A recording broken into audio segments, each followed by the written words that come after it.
So we're in the middle, towards the end of this fourth lesson. I feel like I've been saying that for the past year.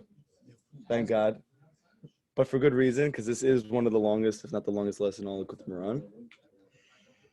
And listen to what we're saying now.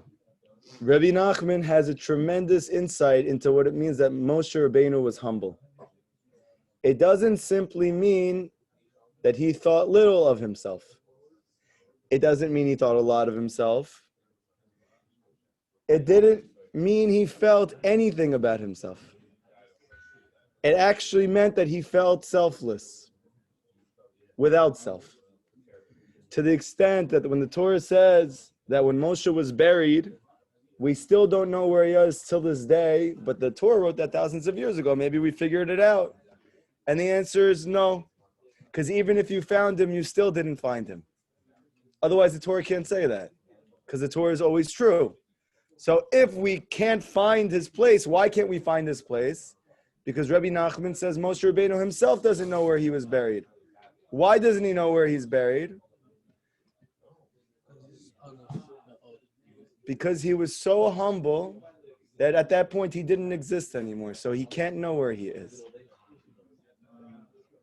He had stripped himself of all self to the extent that if you asked Moshe, where are you? He would say, I don't know. And what do you know? He would say, nothing. Because he wasn't limited anymore. And now we see, as Rabbi Nachman says, this we see now.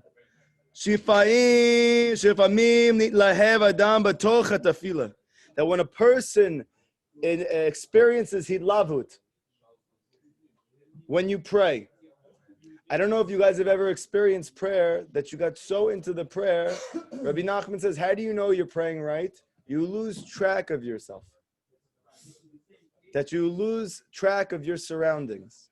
That if, so to speak, you're still conscientious of everything that's going on around you, it means that you're still attached to yesh, self. But when you pray with fire, with inspiration, and it doesn't mean that you're waving your hands around, it doesn't mean that you're moving your head back and forth. You could be doing that to help you. But ultimately, it's an inner state that you're so present, you're so connected, you have so much energy within the prayer itself that you lose self-consciousness.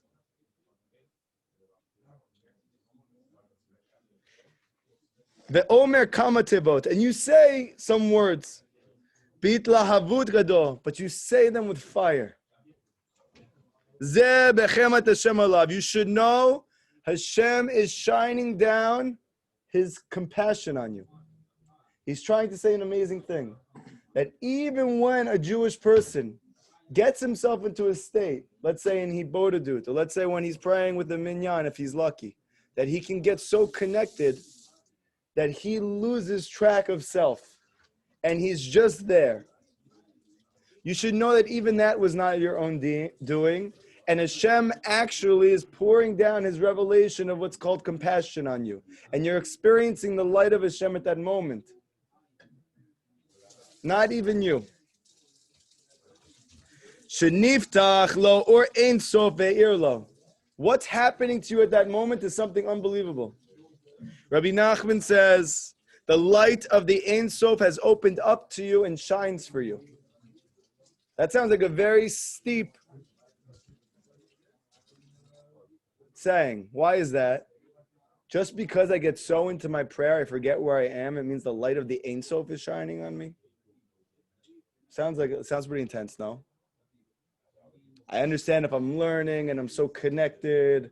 I understand if I'm engaging in some type of practice that's very spiritual and very lofty. But if I pray with such fire that I lose track of self, it means the light of the Ein Sof is being shown into me. You want to say something? That's a very weird pose to be in there. I'm not here. Try to stay in, okay? Right. I'm like, you okay? He's like, yeah, why? What's up? I froze. So listen to this, it's very deep. Every single one of us has multiple levels of our soul. so to speak, higher levels of consciousness. However, the more conscious you become, necessarily, the more, or I'll say it the other way, the more conscious you become, the less self-conscious you must be. Does everybody understand that? The more that yourself is nullified, meaning your ego, the higher revelations of godliness you can have. What's the reason? Very simple. Hashem is not physical. And the whole concept of ego, yesh, is the essence of physicality, somethingness. So the more that I'm able to nullify my independent existence, right? Let's say, for instance, Eli, he's chewing his nails because he's worried about business. Why is that? Because Eli's concerned about himself, which is normal. But what if I were to tell you that in truth, there's only one level of reality where Eli actually has an independent self? It's called Olam Asiyah, this physical world. However, if Eli were to kick into a higher level of consciousness, superpower, and move into a higher level of consciousness, what would happen is he would no longer be conscientious or even attached. It wouldn't even compel him to think about himself because he would not experience his own independent existence. I'll give you a very simple example. You have a person who came to the Lubavitcher Rebbe. He said, I'm tremendously sad. I have tremendous issues with depression. And he's telling him, I have issues with this, and this, and this, and this, and this, and it's not getting any better, and I'm struggling with this, and with that, and with this. And the Lubavitcher Rebbe heard everything he said, and he said, I have an eitzah with you, it's going to take care of your sadness. He said, what is it? He said, I want you for the next year to go volunteer at a shelter, to go volunteer at a food pantry, and not get paid for it. And I want you to do this all year and just be busy giving to other people for free. And come back to me and tell me how you feel. He went, came back a year later, the Rebbe wasn't there. He spoke to his gabbai. He said, you don't understand, the Rebbe changed my life. He changed my whole life. I went from complete despair, sadness, and confusion to such great joy. What's the reason? Very simple. Sadness comes from ego. Sadness comes from believing that you exist in and of yourself. I know this is a philosophical, deep concept, and maybe you're not used to thinking this hard or this abstractly. Sadness comes from thinking that you have an existence in and of itself, meaning that Eli exists in a vacuum, that Avraham exists in a vacuum, that Simcha exists in a vacuum, Yaakov, and the list goes on and on. Whenever any Jew feels at any moment that he exists in and of himself, he is automatically setting himself up for every negative emotion: sadness, anger, despair, confusion, X, Y, and Z. Why? Because it's not true. And Rabbi Nachman says that lies make a person sad. Lies make a person angry. Lies make a person confused. It's your Rabbi, stand up. What? The lie is that you are a self. That's the lie. What was it that allowed the Jewish people at Har Sinai? It said that we all got 2 crowns. And the Midrash says they were crowns that allowed us to experience spiritual ecstasy, simcha. What does Rashi say about the Jewish people at that moment? That we were like one man with one heart. Lev basar. What does that mean? One man with one heart. That means not 600,000 men, not 3 million Jews. One person with one heart. That means complete and utter disillusion of self. You understand what we're saying? When do you feel happy? Me? Yeah. When you're really happy, not just from eating good food, but when am I happy? Yeah. When I'm grateful. Grateful. What happens when you're being grateful? You're doing azamra. What else are you doing? You're recognizing all the good that you have. What else are you doing? You're What do you putting say? being humble. What else are you Putting doing? yourself in a position. You're recognizing that you don't exist in and of yourself. When you say thank you, who are you saying thank you to? Someone or something else. Higher power. Someone or something else. And what do you automatically, what's mashma in that? What's implied in that? I don't run the world. And I don't exist in and of myself. This is a very deep thing that we're saying. What is another time that you feel really good? Come, you get therapy for free tonight. Yeah? Yeah. I want to share the floor. Go ahead. No. We want to get. There's the main time people feel. When do you guys feel happy? You're Bukharian. Give me the answer so simple. Shashlik, when you're hanging out with your boys, when you guys are hanging out, you guys are joking around, you're eating shashlik, yes? Are you happy when you do that? Momentarily content. Momentarily content. I love it. You love it. It's great. No noodles. Are you ever happier in your life than when you're with your best friends and you guys are having fun, joking around, doing something? Is there anything more fun than that? No, it's the best. It's the best. Why? Because you lost self-consciousness. You're in the moment. Why are you in the moment? Because you lose self-consciousness. You're right. You're right. I love this You're right. answer over here. This is so, you don't understand. This is so essential. This is so deep. You couldn't pay a therapist hundreds and hundreds of dollars to teach you what Rabbi Nachman's teaching you right now. It's unbelievable.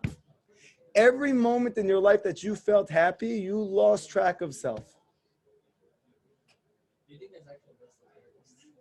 You're looking at one. Every Breslov Rabbi is a Breslov therapist. Every Breslov therapist is giving you the best love, Breslov, okay? So, I'm trying to give you some good love right now. When you're intimate with your wife, okay, take it easy. Yeah, relax. Just quickly say this. Lilui Nishmat Mazal Bat Yafa. Yes. When you're intimate with your wife, are you also thinking about work at the time? Yes, because you're not married yet. But when a person is intimate with their partner, they lose track of self. Their self-consciousness goes away, and they're just there. Every moment in your life you've ever been happy, you weren't there. What does it mean you weren't there? It means your ego wasn't there, and that made you as present as ever. Suffering, Rabbi Nachman says, comes from the illusion of time and space. That means that when you think about past or future, you automatically go into sadness, anger, and confusion. What's the reason? So they're going to tell you in pop psychology, because it feels good when you're present. But what's the deep? You're living in the moment. No! In the now. No! The power of now. No! Yes. No, yes, but no! You know why? You just said in the past. Why? Because there's nothing you could do about it. No! You could only I'm live going in the deeper. moment. I'm making you go deeper. I'm making you go deeper. Besides the fact that nothing exists other than the moment right now. You can't change the past and you can't predict the future. If you think about the past and the future, what are you automatically thinking about? That there was something that I could have done differently, or something that could have been different. Regret. Which has to do with Ego. self. Yeah, that's what Self. Where is the only place in the world that you can be selfless? In the present. You understand? This is a very deep thing that we're saying. Very, very deep thing. And that's why being present is literally like a present. It's a gift. All right. Do you know what? All right, Gedalia Ben's there. Let's take it easy. Okay.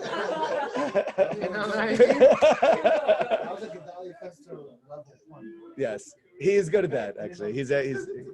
I can't wait till they. I can't wait till they're together. Oh my gosh, they got to videotape that conversation. One pun up each other. Oh, that was good. Panovich. Okay. So we see like this. The key to peace, the key to love, the key to connection, the key to energy and life force is what the Baal Shem Tov says is called bitul, nullification of self. Who do we learn how to do that from? The one who is a Nav Ma'od, which Rabbi Nachman teaches, he had completely nullified his sense of self. In fact, it's taught by the Arizal that whenever you get in touch with your inner self and your ego dissolves, that part that you're getting in touch with is called your das, and that's Moshe Rabbeinu inside of you. When the Rambam says that every Jew can be like Moshe, it means that when you're able, if you have the zchut to ever nullify your ego, you will automatically kick into your Ish Elokim, the man of God inside of you. And the man of God is not a man at all. He is pure godliness. When you pray with fervor, what is Rabbi Nachman trying to get you to do? When people see Breslovers and they're screaming and they're yelling and they're dancing and they're singing and people think, oh, these guys lost their mind, or they're trying to escape reality. Do you know what Rabbi Nachman is doing for us? You know what all of these things are? They are mechanisms for bitul. When you sing, when you dance, when you scream, when you have fire, when you pray, when you learn, you lose track of self. Bittul. And Rabbi Nachman was the master of coming up with many devices which are enclosed within what's called fun in normative culture. But in reality, they're all very deep mechanisms for bitul. Nullification of ego. And when a person enters a state of bitul, the light of the Ein Sof is shining on him. Why? Because the Ein Sof is not limited by time and space. It's not limited by physicality. The Ein Sof means there's no end. It's not physical. How can you ever get in touch with something that's endless? When you enter into a state of selflessness. And this is why Rabbeinu says we need to pray with hitlavut, with fire. And even when you try, you may not be able to. Why shouldn't I be able to? I should be able to. I can just go like this and do it. No, it's a madrega. It's a level. Why? Because you're entering into a state of bitul. In the language of Kabbalah, this is the level of keter, that you go into a state of ego dissolution. And the light of the Ein Sof is shining inside of you. The Adam, when a person sees Hanitzutzut, I didn't say that right at all. I made that up. Hit nutzitzut hazot. When a person sees this radiance, afagav, even though the ihi lav chazi, maz le chazi. The Gemara says in Masechet Megillah that even though you may not see, your soul sees. What does that mean? What does that mean? Even though you don't see, your soul sees. Seemingly, what it means is that even though when I'm down here, I may not recognize there's good in my life, or I may not recognize what Hashem's plan is for me, and how really it's going to work out for the best, and how everything is for the absolute good. But at the same time, our mazal knows, our neshama knows. However, Rabbi Nachman's saying these are actually two levels of existence that are happening at the same time. That, so to speak, there's you and there's your mazal, and they're existing in conjunction. That if you're able to step into the aspect of nullification of ego, then you will see what your mazal sees, which is that everything is good. Only at the level of the goof, at the level of the body, can you experience bad. But once you move into the level of neshama, you can't experience bad there. Because bad is only in the realm of the physical world. In Teva. Sleep. Techef, immediately. Nitlahev nishmato. And immediately, when your soul, your neshama, has the light of the Ein Sof in it, And how do you see that? If you're able to pray with hidlavut, with fire, it's because your neshama is on fire, lidvekut gadol, and you have intense devekut, clinging, attachment with HaKadosh Baruch Hu, meaning you have unity, oneness with the one who's no thing, the one who's not a thing. So when I enter into a state of nothingness and I attach and connect myself to the ultimate nothingness, which is really the ultimate something, then what happens? L'dabek et atzmo b'or Ein Sof. You have literally entered into a state of devekut with the Ein Sof.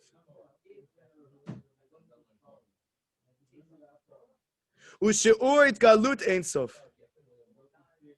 And to the degree in which the Ein Sof is revealed for you, Lafi minyan atevot shenif techu v'nitzatzu. It's commensurate the number of words that have opened and begun to radiate for you. Kol elu atevot omer b'deveku gadol. He recites all these words with great devotion. U'mesirut nefesh, and surrender of self. When we think of mesirut nefesh, we usually think of self-sacrifice in the area of, I don't want to do this, but I'm going to do it anyway. The Baal Shem Tov teaches that the highest level of your soul, called Keter, is the level of Mesirat Nefesh.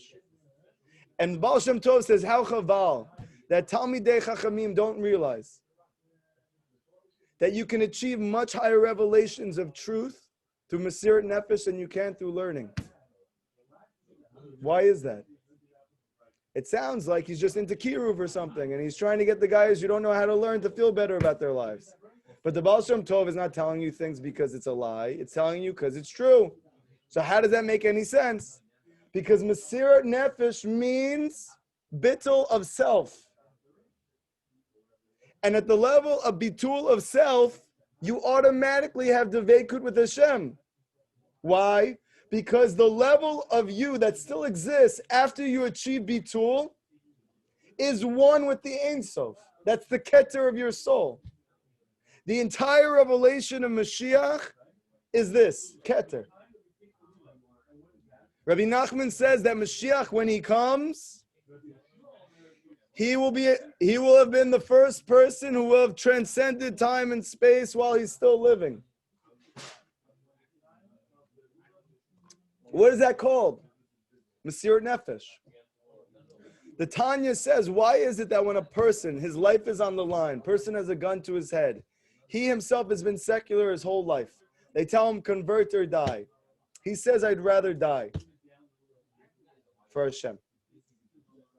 Tanya says, how does that make any sense? It doesn't make any sense. You didn't believe in God your whole life. Somebody comes and says, convert. So to you, it doesn't matter anyway. You don't even believe in religion. So pretend to convert or even really convert and keep living your life. Why is it that hundreds and thousands of Jews over the course of history, millions of Jews, would rather give up their life instead of converting to another religion? I want to give you another example. I have a cousin whose father is not Jewish. His mother's Jewish. He grew up in the Southeast in a completely non-Jewish area. He didn't grow up with anything Jewish at all. If you spoke to him, you wouldn't even know. Except his name is Ben. Of course it is. Yep. Ben Roberts. Not Ben Roberts. The third. The third. And he was seriously dating a non-Jewish girl for a long time, which is very common in the secular world. Just as common as dating just as common as dating Jewish girls, if not more so. And they were supposed to get married. And while they were supposed to be doing that, I was praying intensely in my Hipodadut that should not take place. And that something should happen and awaken my cousin to be able to experience what Hashem has helped me to experience. And I don't know what happened. I remember, sometimes I pray here, sometimes I pray there, but I remember that Hipodadut, when he came into my mind and I started praying, I went really hard. Not like for a few seconds, for like 15, 20 minutes, just davening for him intensely. That Shabbat, my parents came over, and I walked and I came back from shul, and my mom was talking about my cousin, which we don't usually speak about him. And he said, David, did you hear what happened? I said, no. said, so you know how your cousin was supposed to get married to this girl, right? And I said, I mean, I knew they were seriously dating. I didn't know if you were supposed to get married. Said, yeah, they actually had the wedding planned. Everything was set. And at the last minute, she told him that she would not follow through with the marriage unless, in addition to the rabbi that was going to marry them, the rabbi, they were also going to have a priest that would marry them off as well. And on paper, for a person who grew up like him, who feels like him about Judaism, about religion, who knows as little as he does about what Judaism actually is, and has never heard the word Hashem in his life, why not? You found the girl that you love. You've been dating her for years. You've invested yourself completely in this. Why not follow through? And she said, very bizarre thing, he called off the wedding. What is that called? It's called Mesirat Nefesh. That when a person's Judaism is on the line, the Tanya says, automatically he naturally goes into a state of bitul, and he achieves and connects to the highest part of his soul. And that's the reason why they choose Hashem at that moment, because that highest part of their soul is not connected to anything they experienced in their life. It has nothing to do with their experiences in this world. It has nothing to do with what they've done in their life. It has nothing to do with their family upbringing. There's a part of every Jew's soul which knows Hashem. That's why I said the Jewish people are believers and sons of believers. Because at our core, at our essence, we believe. It could be that at a lower level of our soul, because of what's happened to us, we don't believe. But when push comes to shove and our self is nullified for whatever reason, like when our Judaism at state, we kick into this place of Mesirat Nefesh, of Bittul, and we experience the light of the Ein Sof, and you call off the wedding. You understand? Wow.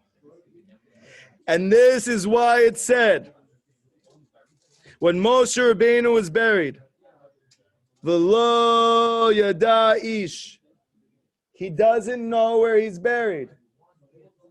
Shafilu hu be'atzmo enu yodei ma'atzmo, because he's unaware of his own existence.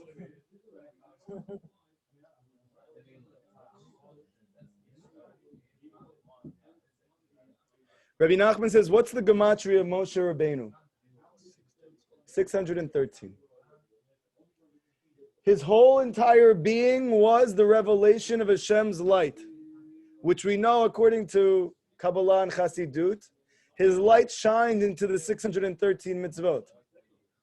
Meaning that in this physical world, it presents itself as 613 separate revelations of Hashem. But at their source, it's really one mitzvah called Ein Sof. And only down here does his Ratzon become differentiated and split into many different pieces. If you take all those pieces, it's called Moshe Rabbeinu, because he lost complete sense of self. And this is the reason why, even though he had the people who he saved, who he sacrificed his whole life for, they were the ones who were giving him the hardest time. And his sister and his brother are giving him a hard time. And everyone is cholek on him. And he continues to daven for everybody. How can you do that? I understand if I force myself to, because I learned that Gemara says if I pray for that guy before I pray for myself, I'll get it. But that's not selfless because you really want it. How does a person continue to pray wholeheartedly as if he wasn't being wronged by everybody around him? And the answer was that Moshe wasn't being wronged because Moshe didn't exist. He had no sense of self anymore. He had completely nullified his ego. Why does the Torah teach that in the place of ego, Hashem says, I don't exist? Because Hashem is not physical. He's not limited. And the ego is the definition of limitation. This is the entire reason why. What is the essence of King David? We know that there are kings in the world. Who are the most powerful people in the world? Kings, presidents, those levels of authority. A king. And what is the entire natural essence of a king? Ani meloch, I rule. I. The greatest expression of limitation, the whole world revolves around me. Comes David HaMelech, King David. And what does he teach? I need to feel it. I'm not a thing. I am my prayers. And the Zohar says that your prayers are the Shekhinah. I am the godly soul inside of myself. I am not my external self. The entire Chiddush of Mashiach is going to teach everybody you're nothing, and it's the greatest thing in the world. You know why? Because when you're nothing, then you're everything. When you can connect to the nothingness inside of yourself and let go, then you can experience everything. How do you think Tzaddikim have Ruach HaKodesh? How do you think Hashem opens up to them the ability to know things without hearing certain things? Not even Kabbalists. Go to any tzaddik in the world, Ashkenazi, Sephardi, Hasidic. It doesn't make a difference. If he's a real tzaddik, he knows things. How does he know those things? Because he doesn't exist. And once you're selfless, you get tapped into the light of the Ein Sof. And at that level, that was the Adam Rishon before the Chet, when he knew everything in the world. Why did he know everything in the world? Because he wasn't a self yet. He was one with all of creation. And you're still like that. But we're all trapped by our ego. And not only are we trapped by it, but culture celebrates it as being the highest level of reality. That if you watch a sports game and a guy is at the highest level, what would have been in the 1980s? He'd dunk on your face and he would go back and he would just play defense. You would never even know it happened unless you saw it 5 seconds ago. What is it now? I dunk on your face. All the guys on the side, yeah, and then he comes up and he goes to the side. The game's still going on. He goes to the sideline. He takes his jersey, stretches it to the side, and he goes like this. And he says, "This is my house." And we're like, "Yeah, you're the best. You." And he's saying, me.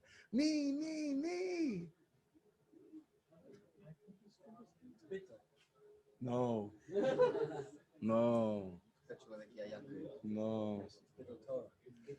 Can I tell you something? I want to tell you a very deep thing. Do you know why people are traded every second in sports now and they weren't 30 years ago? You stayed on the same team your whole life.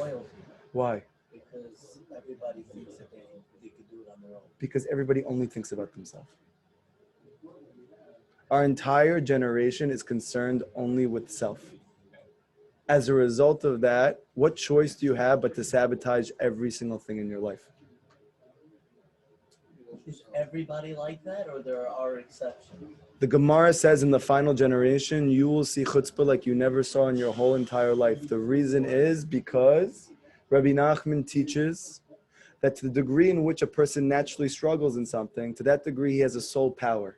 Which means what simply? We're all the concept of malchut. Malchut means kingship.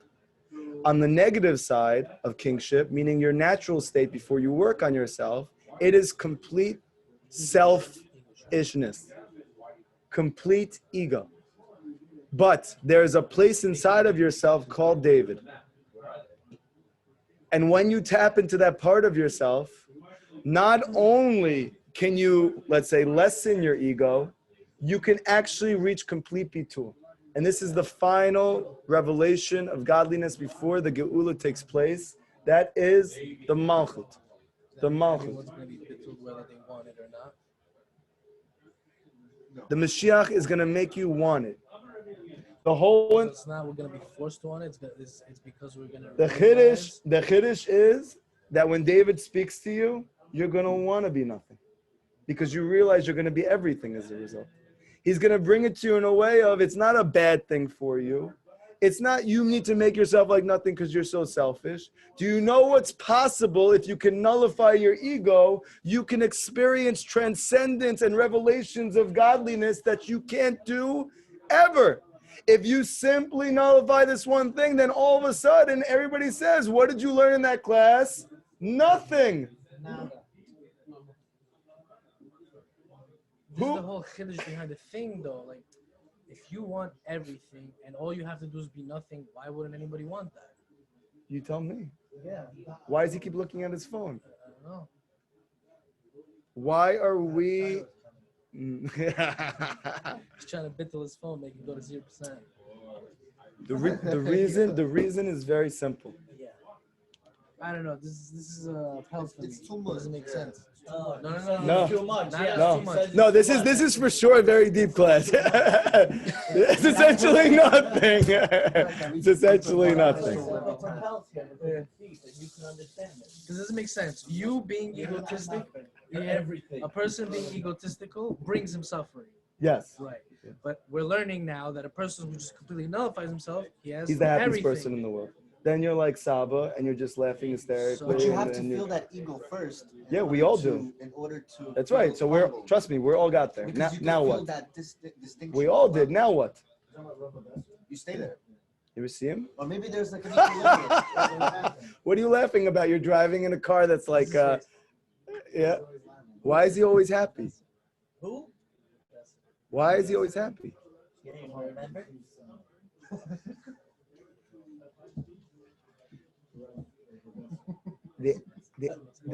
The answer is because they have dissolved their self.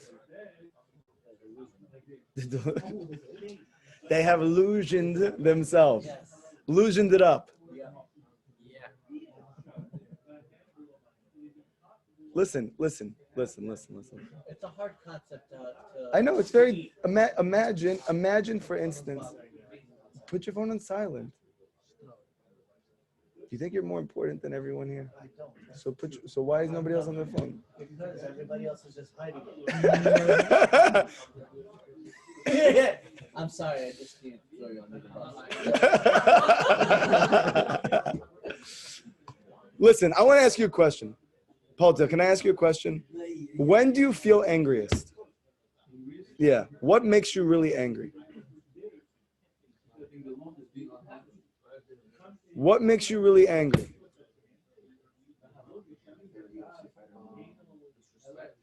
Perfect. Beautiful. Thank you. Disrespect. Disrespect. The more a person is disrespected, the angrier it makes him. But if we're saying that the entire power of the disrespect, which causes the anger, is actually rooted in your attachment to yourself, that in fact, if you were selfless, you would not feel angry from disrespect because disrespect is an attack on yourself. And you're not yourself. It's an attack on your ego. Yes.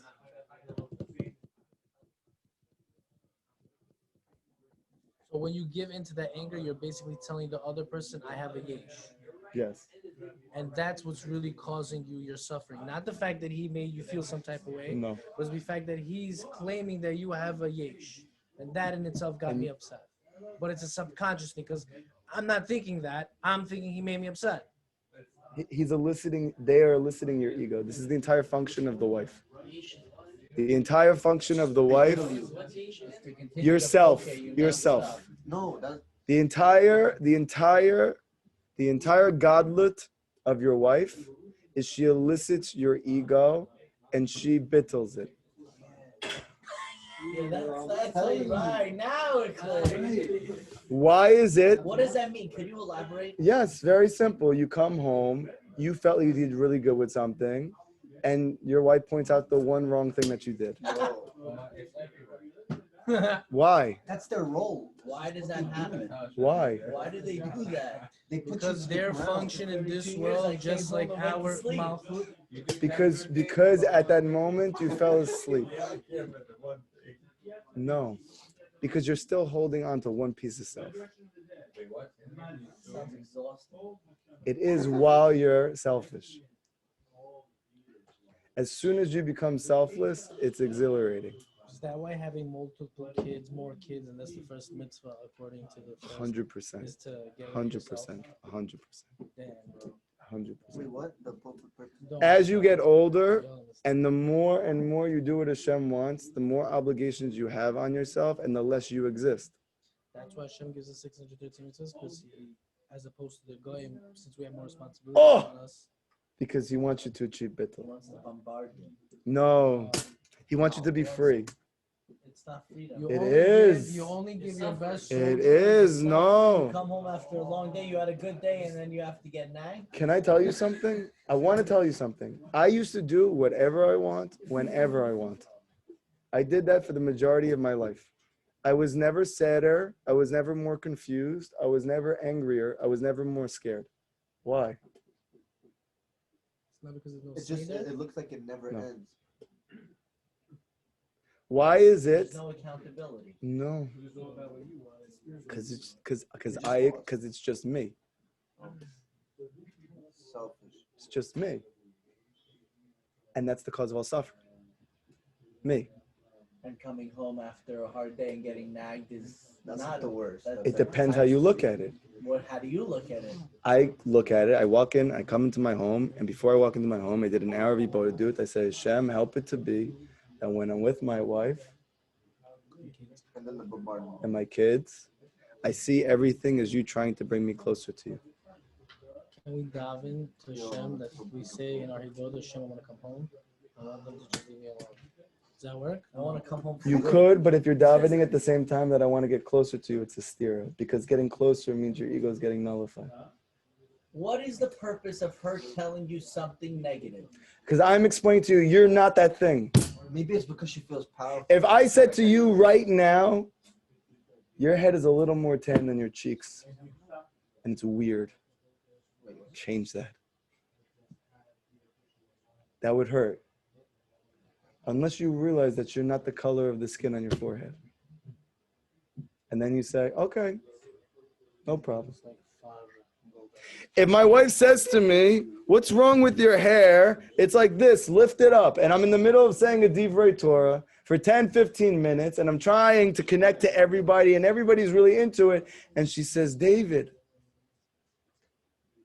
It itches. That's so annoying. Why? It's so annoying. Because who cares?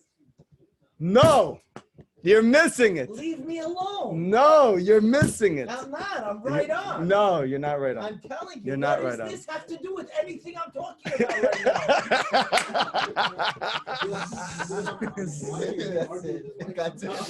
You're missing it. You're missing it. You're missing it. You always get caught up in nonsense. Can I? Okay, I got it. You ready? No, but Rabbi, that's why we have. Whoa, he hasn't spoken. Yeah, he's big.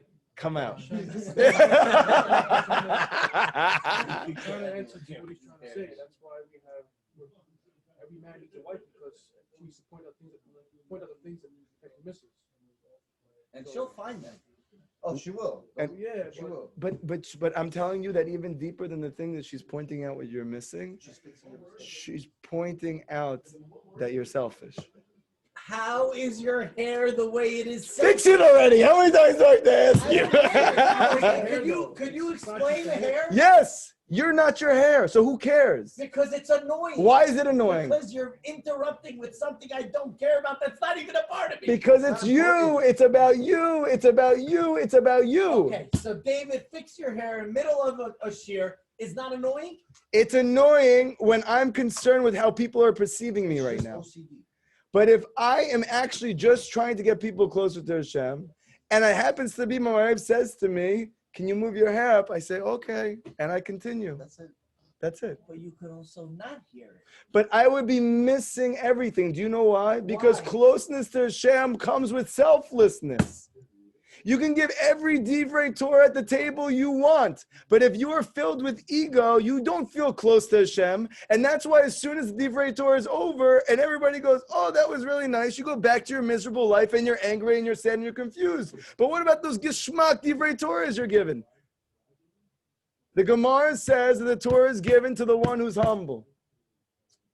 And this is the whole Torah. That the whole point of this Torah. The is Torah to is humble Hashem. yourself. The This Torah, specifically. this, yes, The whole essence here we're talking about is to do bittul. Yes. The way to do it is to give the Veku with the tzaddik. Right. And Yes. also you do Because what happens when you have the Veku with the tzaddik?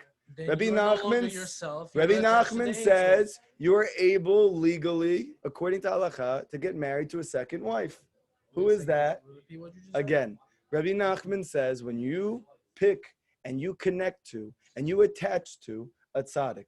What does it mean to attach to a tzaddik? It doesn't mean I go to him sometimes for advice. Sometimes I don't. Sometimes I like it. Sometimes I see how I fit in.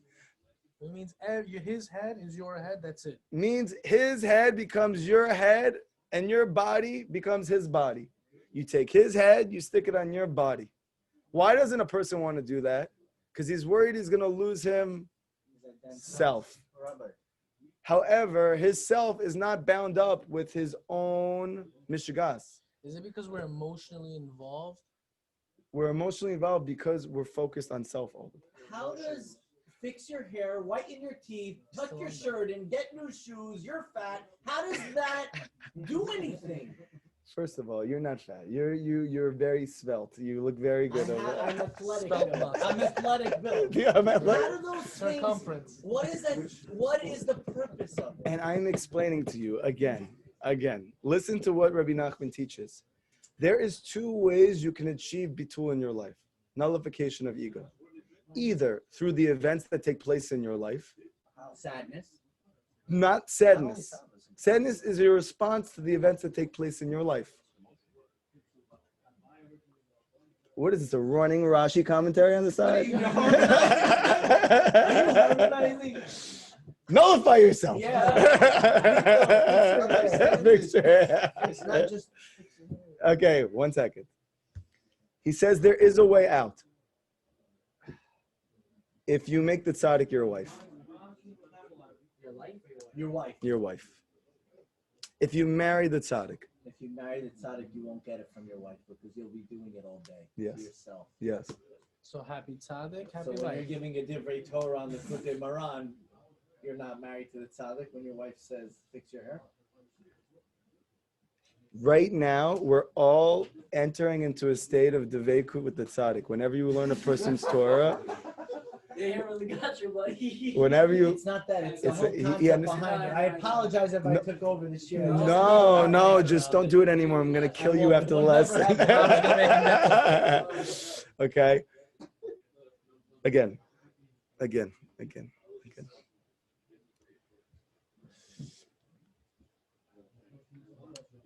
We think that closeness to Hashem means I know how to learn a page of Gemara. That's not what it means to be close to Hashem. Learning Gemara helps you get close to Hashem. Why? Because Rabbi Nachman says it helps you to achieve bitul. Because it's difficult. And if it's difficult, it means you don't want to. And if you don't want to and you do it anyway, that means that you were selfless at that moment. When does Rabbi Nachman say it's the best time to learn Gemara? At nighttime. That's the last time you want to do it. After a hard day and everything's going on. This is better. But in essence, like this.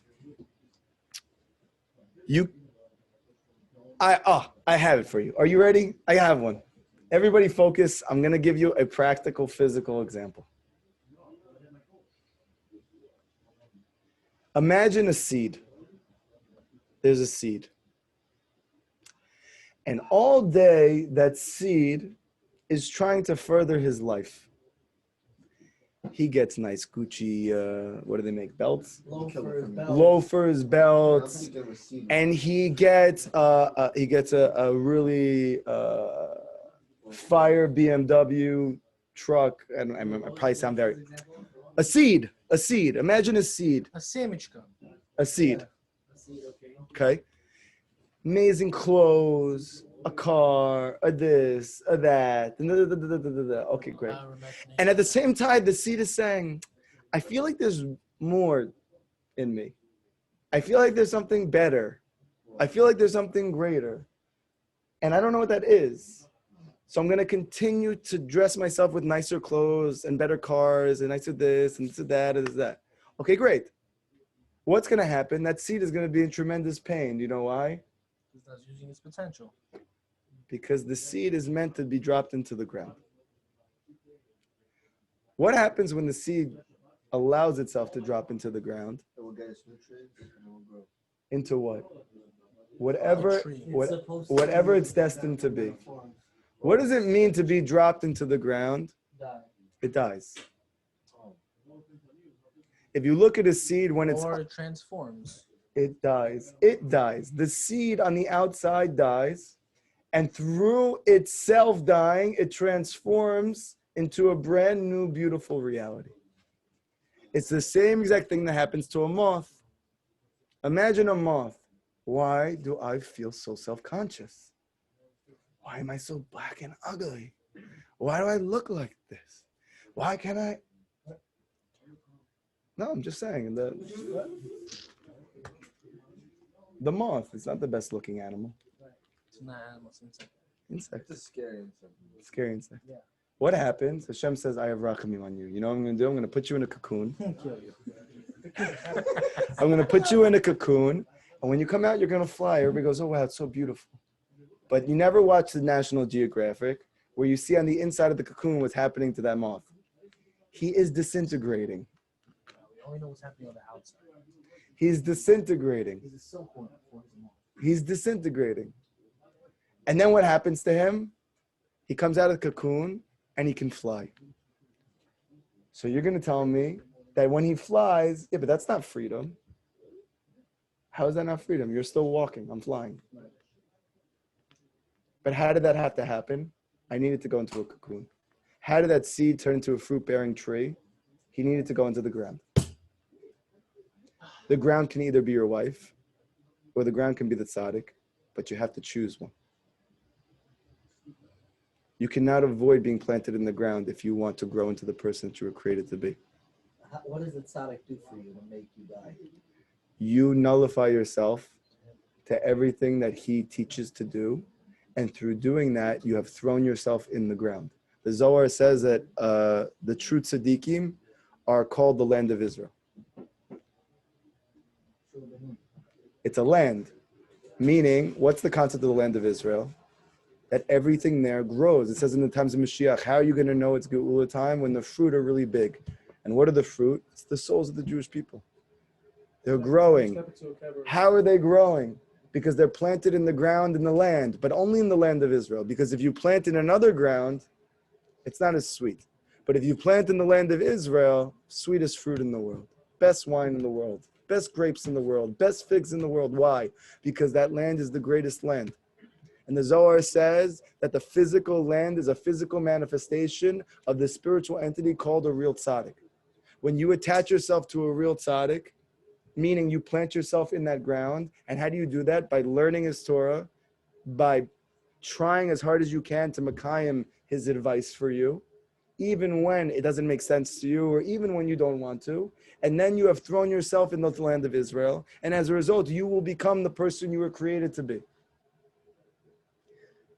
Does everybody understand now? The physical idea with the physical mashal?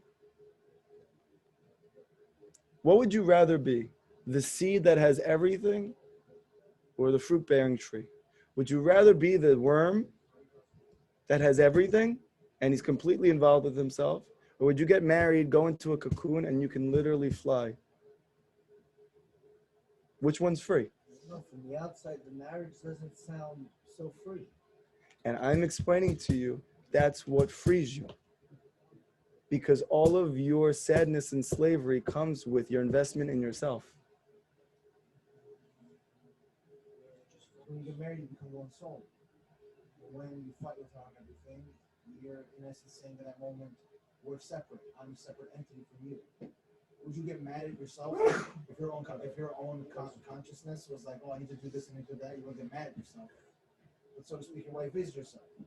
So if you're getting mad, then you're splitting away from the reality that is you're one. You must be separate. That's why you're connecting the why, so you must be sad. And if you have no ego, you're not going to be upset. At all. Never. Ever. Because it doesn't matter. Right. You don't care about fixing your hammer. You got it. Make her happy, you'll do it. 'Cause I don't care. Because you don't care. Not that it bothers me and okay, I'll do it anyway. I literally don't care. Okay. Fine. It's the same thing as if you had that thought yourself. Yeah. What if she asks you to shave your head below? Does that also matter? We don't need to know all your stuff that's going on in I'm your already house. there. I love how you put it in the guise of your wife as you shave your head when you just naturally bald because you're Bukhari and you lost your hair early. It has nothing to do with your wife. They told me. Oh my God, you guys are great. Okay. So what does he say it means to have bittul, to have mesirat nefesh? It means vitu kochotav. You have literally nullified all your senses. Usha'a shenit batel. And in the moment that you nullify lagabe ein sof, that you're nullified to the ein sof, the endless light, but lo yada'ish, and you don't know. What does it mean you don't know? Because no you. Right. If you don't know, now you know. Because Ein Sof is not Oh! something. It's like a real thing. Yeah. Wow. Oh, you got it. You don't know, now you know, Yeah.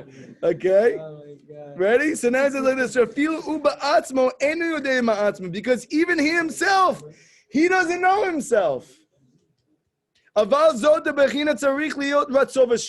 he says here, but this must be in the aspect of Ratzov Shov. I love how he speaks about it like, okay, when you go to the park, you're going to enter into a state of complete bitul. All of your senses are going to be nullified. You're going to be one with the light of the Ein Sof. But he says, then after you do that, you have to make sure you come back. That's what it says. It's great. Then you have to do in what's called Ratzov Shov. This is a very big concept in Chassidut, and it's based on this concept of going up and down. Going up and down.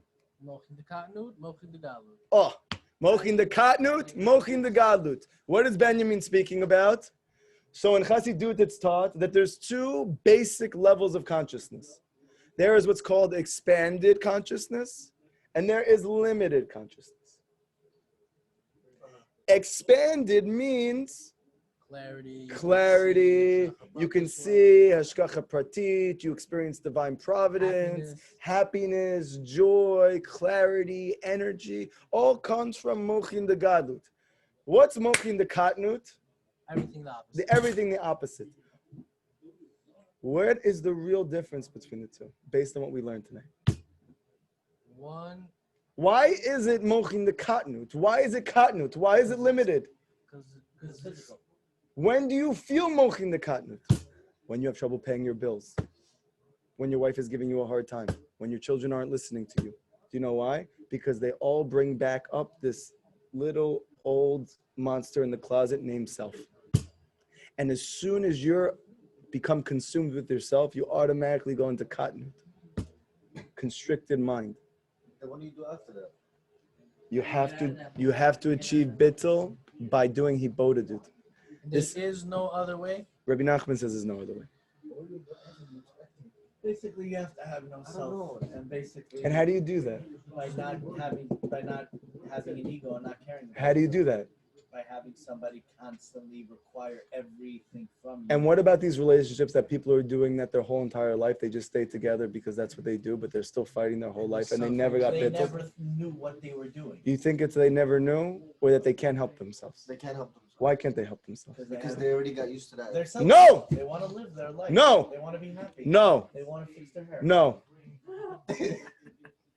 Because bittul is a madrega. To lose your ego is not, I made an intellectual decision right So now. it's mamish a godly thing. Yes! Something that Only we know it right here at this table. Right You now. got it. Nobody out there knows this. Okay, so you're going to teach them. no, because the whole nobody other than the Jews can understand this concept because they don't have all they have is a yesh. You also That have to is learn their it over and over existence. again. You can't. This isn't autopilot. No, If you didn't learn this for a month, you'd be a different person, 100%. and your ego would come back, and you would be 100%. getting annoyed at. It's not just Jews, Isn't everything Eastern all about this? Yes, Like all the Buddhas. yes, Yes, Yes. all their whole essence comes from yesh. Spiritual. It's all between. yes, yes. Everybody is into this now. Do you know why everybody's into this? Because we're suffering like we never suffered before from ego. That's why. That's Count, why. you said that Ein Sof was unlimited. It's unlimited. This Ein Sof concept is unlimited. Yes. And the whole point to get to this Ein Sof is to go to a place where it's no thing. Meaning where you're bittul, no thing. Where you're no thing, you're And- bittul. Yeah. So it seems like da'at at this point is no longer accessible to you. No. Because da'at is something that's still experienced. But that level of experience is after you've nullified yourself. So then what is it really? Is it emuna? Is that the whole bechina of emuna? It's connected. Emuna is this level called Ein Sof? Yes. Yes. But now listen to Rabbi Nachman. He says like this. But let's say you do Hipodadut and you feel amazing after. You feel great. You feel thankful. You feel happy. You feel connected. You feel a sense of peace or stillness. Great. But then you go back and you go back to work and work sucks and you have to do this and you're back into that whole thing. Yeah. Why do you have to do that? Because now you have to go back into that world and uplift everything there. Beautiful, because Rav Natan says that the entire godlut is not actually the bittul. It's when you come back and you lift that up. That's called ratzo v'shov. Ratzo means running. Running means self-nullification. I ran to So it's a Hashem. two-step process. So hibodadut is ratzo. And then you come back to your life and your life will be like it was. But you will be different. Nothing changes except for you, and it's the same circumstance. Meaning that now you're No. physical So you're you, not changing but- ever your No, reality. but you really, that is changing everything. But because now, Because your world exists in your mind. and when you're Wait. yourself- Listen to what I just told you. Your world exists in your mind. Do you know that everything that's happening in the world is actually only having from triggering of different circuitry within your own mind? And that's being projected outside of yourself? You see what's in your mind. Why is it that one person can struggle tremendously? He's angry, he's confused, he's sad, he's this. Another guy has the same stuff going on, and he's totally fine, and he's happy, and everything's good. Why? because he doesn't operate the same way as you. Because he's in a different world. You got tougher skin. Because he's in a different world. One guy has more yesh than the other. Yes, but it's not just that, oh, so this doesn't change, but I changed. You changing means the world changed.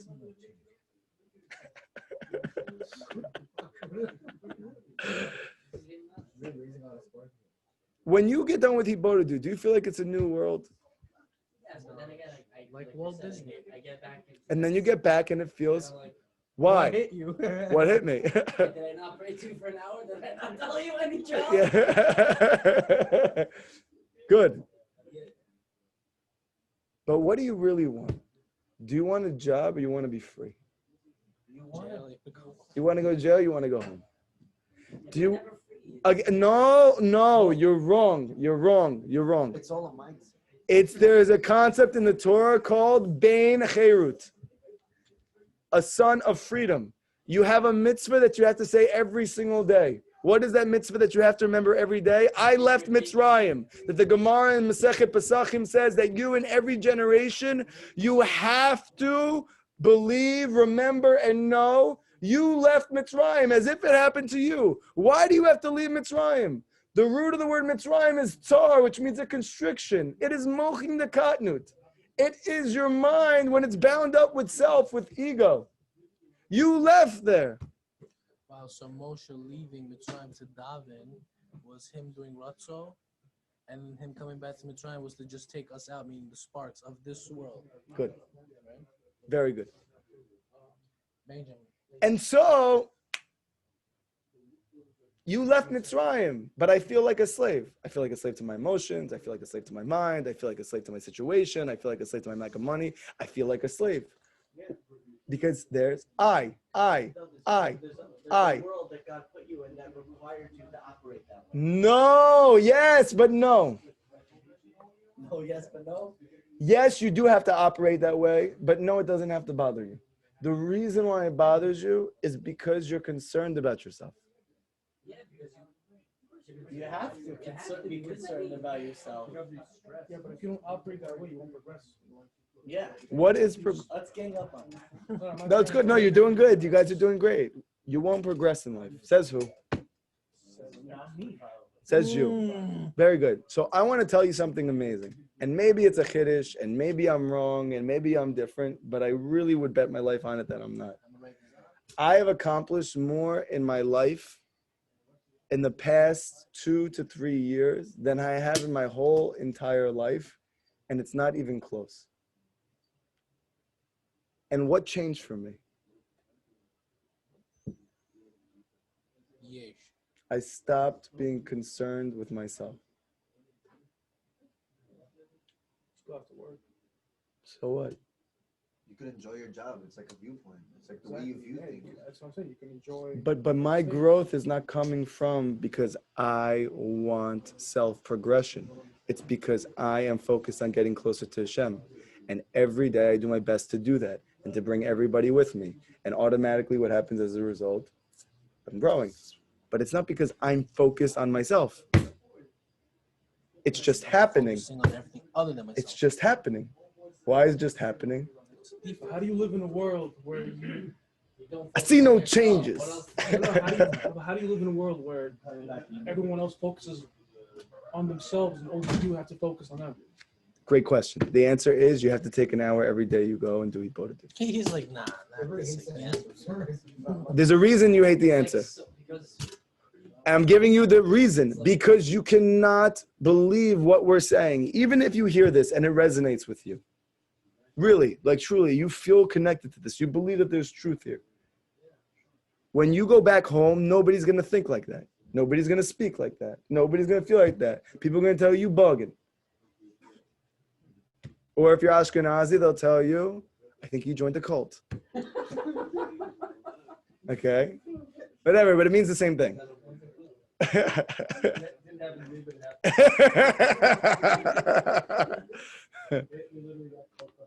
Yeah. Okay.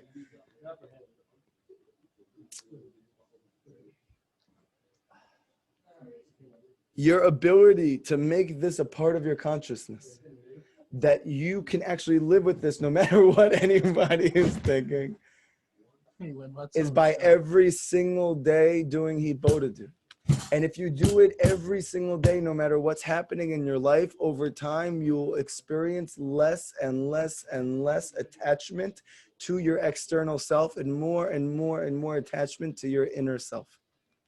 And you won't have to convince yourself, and you will actually feel tremendous rachamim for the world around you.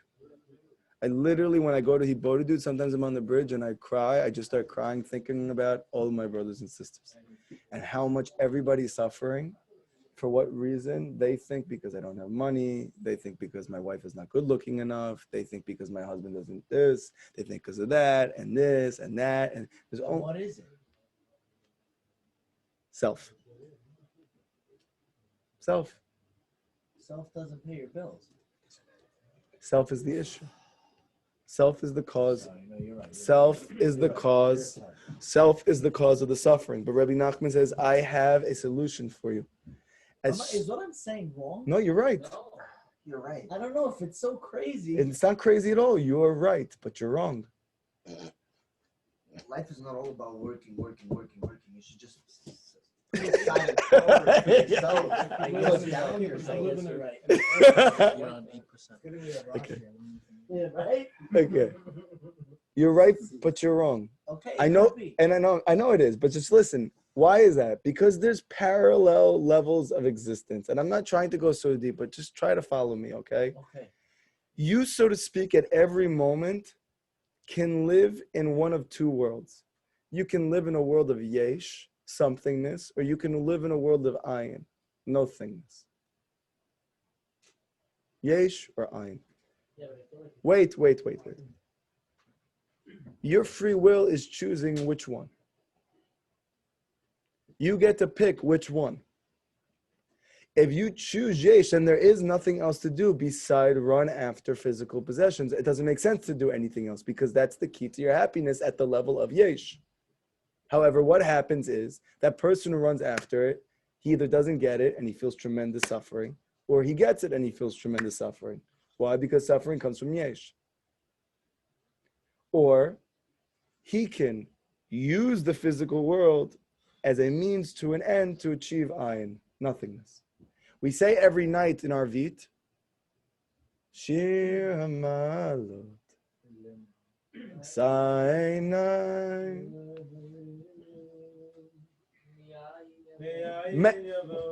Oh! Me'ayin Yavo Ezri. What does that mean? From where does my help come? That's not what it says. Me'ayin, from nothing is where my help is. Me'ayin Yavo Ezri. I am suffering because I'm concerned with self. Where's my help going to come from? Ayin. Nothing. How does a person do Ratzo V'Shov? We are Yesh Me'ayin. Yes, and we are a piece of Hashem. So you can either be Yesh or you could be Ayin. You get to choose. How did That's the Bechir. Wherever you want to choose. That's Very good. You want to be in a world where you have to chase the thing. Hashem says, okay. Beautiful. You want to say that you're going to do it? I said, okay. Yeah, but Whatever Hashem says. And even more than that, the Gemara says this pasuk that tzaddikim walk in it, Rashayim stumble in it. And comes Rabbi Nachman to teach you. It's not that the tzaddikim are flourishing and they're succeeding and the Rashayim are stumbling. They are walking the same path. And the tzaddikim are walking in it. And the Rashayim is stumbling in the same thing. It's just that the tzaddik is humble. And because he's humble, he's walking and he's happy. The Rasha, because he's concerned only with self, he's stumbling at the same thing. The tzaddik is walking and the Rashayim is stumbling in that same exact life. And Rabbi Nachman says the entire ikr of the tzaddik is that he's a nav. Where do we see this? Because the archetypal tzaddik, the Mashiach, is Moshe Rabbeinu. And he was a nav me'od.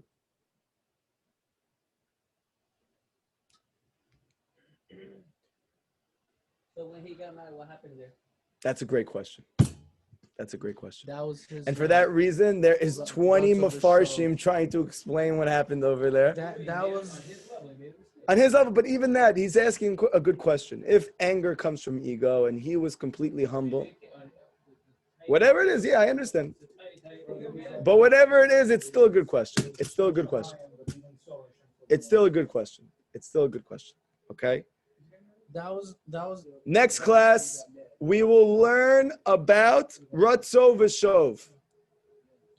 Ratzo V'Shov. And then we can take questions. The next class, we will be doing Ratzo V'Shov, running and returning. Because he's going to say now that even when you do the Hipodadut, and you literally get to the point that you feel good about your life, that you feel connected to nature, you feel connected to reality, you lose sense that everything is about me, and you start to enter into a state of selflessness. But when you go back, there is a different way you need to go back. You need to know how to walk, run and return. You need to know how to go up and how to go down. That's the next class, Bezrat Hashem, okay? Any questions? This Likutei Moharan is going to be next Tuesday. I guess maybe this question is a next. Everybody listen to the question. I feel like maybe this question could be a next week question, but I'm going to ask anyway because it might have something to do with what we're talking now. Sure. We're saying that there's a concept called Ratzo V'Shov, that you Run and return. running and you're returning. If a person's living in Ayin and in the world of Ayin there's nothing, that means everything, how can you return? You have to, because Hashem wants you But to. again, returning means that you're going back to some place. Yes. But if you're living in Ayin, you're in no place. So Yeah. how are you returning somewhere? Because Hashem is going to force you to go back to that place. So we Yes, and also the whole function of living in this physical world is that there is a physical world. Hashem does not want you to leave this world. He wants you to leave momentarily, to experience a deeper reality, and he wants you to bring back that reshimo, that impression, back down to the world. That's what lifts it up. But Rav Natan says the ikr is not the running, it's the returning. What do you bring back down with you? Ultimately, it's like an onion that every single time you go do hipodadut, if you're able to really pour your heart out and to enter into a deeper place than you ever have, you peel a layer of the onion, you peel a layer of the ego, and you come back to the same situation, but you're not the same person. And then you respond differently, a happier way, a more calm way. And you keep doing that over and over again until you get, you know, how many licks does it take How To many get to the Bodhidu center sessions does of it Tootsie take Roll Pop? till you get to the center of the Tootsie Roll Pop? That's what this is. And when you get to the center, you reach. Now he says, if you hang out, it's a line, maybe you don't like it, but he says, like, if you hang out in the barbershop long enough, you'll eventually get a haircut. And if you're getting free milk, you probably won't buy the cow. But I wanted to listen. I'm saying it. Don't I think- expect You know what I appreciate it. mean? I Don't think expect honestly, appreciate if we do his multiple long enough, we'll finally. I'm telling you, you don't. Yeshua.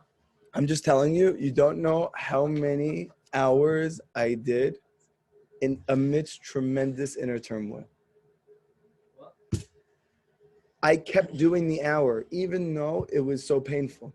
And even though my life was such a struggle. And I just kept going and kept going, kept going.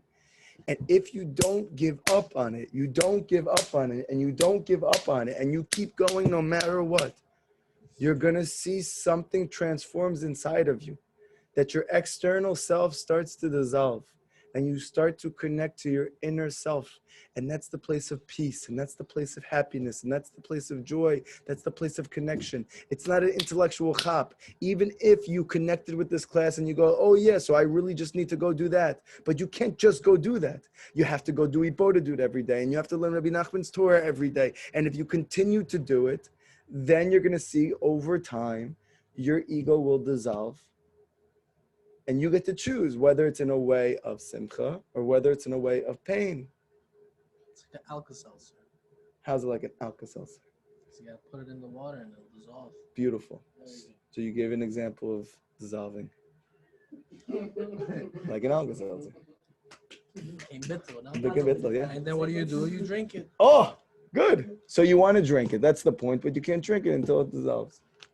There is a part inside of you that's really happy. I want to tell you something. No, but I want. I want to. Wait, I want to tell you something. Do you know why you come to a shiur? Do you know why you go do anything? Because it stimulates you to be happy. No. Because you want something. Why? Soul searching. You want something different. You're searching for something. If you weren't searching for something, you wouldn't want to learn new information. When you go learn a class, when you go learn by a rabbi, when you go learn Torah, what are you saying? I want to connect to something different. I want to learn something different. True? Otherwise, 100%. okay, good. What are you looking for? The answers. What is that? Happiness. What is that? Muna. Imuna, that's what I was about to say. I want everyone to do me a favor. After this class is over, homework. But don't call it homework because we're all going to get anxiety because we all hate at school. We're going to call it what we call in therapy so that the clients don't get a nervous breakdown. Action plan. Makes you feel empowered. Yeah. Action plan. You guys ready? Yeah. Everybody must, before you come back to the next class, read The Lost Princess. What?